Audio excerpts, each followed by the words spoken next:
Fox News alert now because President Obama is selling or trying to sell the Iran nuclear agreement to skeptical lawmakers and the public today, a 70-minute press conference. He also sent Vice President Joe Biden to Capitol Hill seeking support as Congress reviews the deal before an up or down vote. Joining us now, Utah Congresswoman Republican Mia Love. Great to have you on The Real Story, Congresswoman. What did you think of the press conference? Well, I have to tell you, as a parent with 3 children, it's incredibly scary to me. This is not a joke, it's not a game, and it's not even partisan. And, you know, this is not even about kicking the can down the road. We're talking about kicking a bomb down the road in the next 15 years, and that's incredibly concerning to me. Okay, so the president said there's no scenario where a United States president is not in a stronger position with regard to Iran 10 to 15 years from now. You obviously disagree with that. Okay, so we're going to lift sanctions. We've got about $100 billion in escrow ready to hand over to Iran.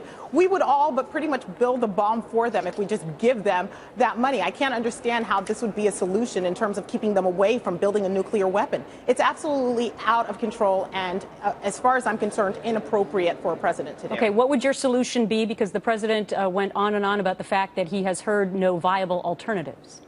Well, there were several viable alternatives that were put out there, but why not go out and talk to our allies, negotiate with our allies, and keep Iran from competing on the global market?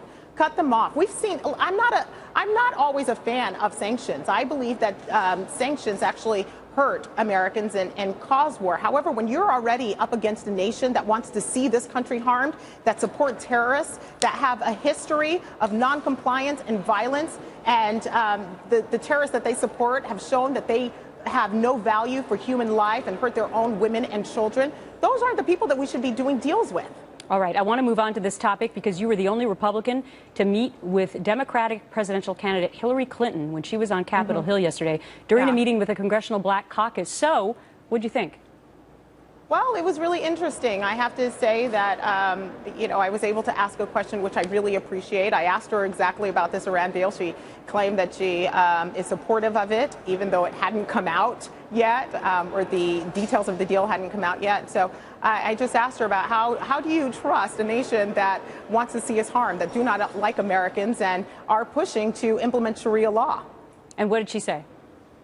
And she said that, you know, we have to be involved or they're going to build a nuclear weapon anyway. I just don't see the argument as to giving them money so they can continue to, it could bring them a step closer to building those. We have to do everything we can to keep nuclear weapons out of the hands of Iran. So did she face skepticism from other people in the Black Congressional Caucus, or were you the only one?